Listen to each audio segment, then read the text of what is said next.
वायुरिति भस्म जलमिति भस्म व्योमेति भस्म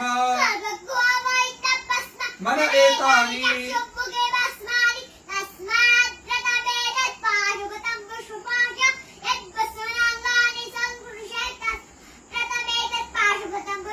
विमोक्षाय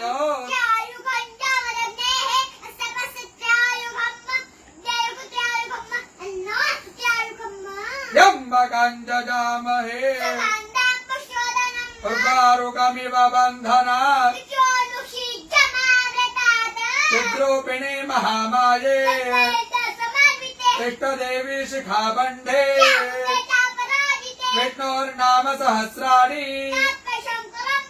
ॐ केशवाय नमः स्वाहा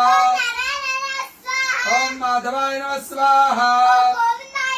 ॐ विष्णवे नमः ॐ त्रिविक्रमाय नमः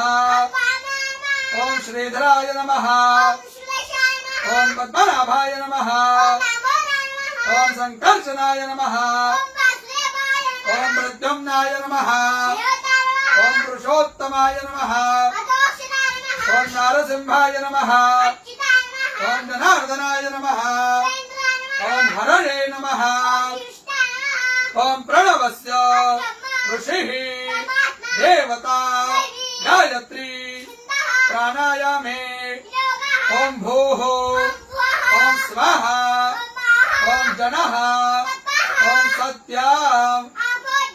रसोऽमृताम् ब्रह्म भुवर्भुवः स्वरो ॐ विष्णुर्विष्णुर् प्राण श्रोत्रं हृदयं शिरः शिखा बाहुभ्यां यशो बला अपवित्र पवित्रो वा यस्मरेत् पुण्डरीकाक्ष सर्वं शुचिः ॐ भूः पुनातो ॐ स्वाहा पुनातो ॐ जनः पुनातो ॐ सत्यं पुनातो ॐ भूर्भुवः स्वः सर्वं पुनातु ममोपातो क्षयो श्री प्रीत्यर्थं संध्यो करिष्ये।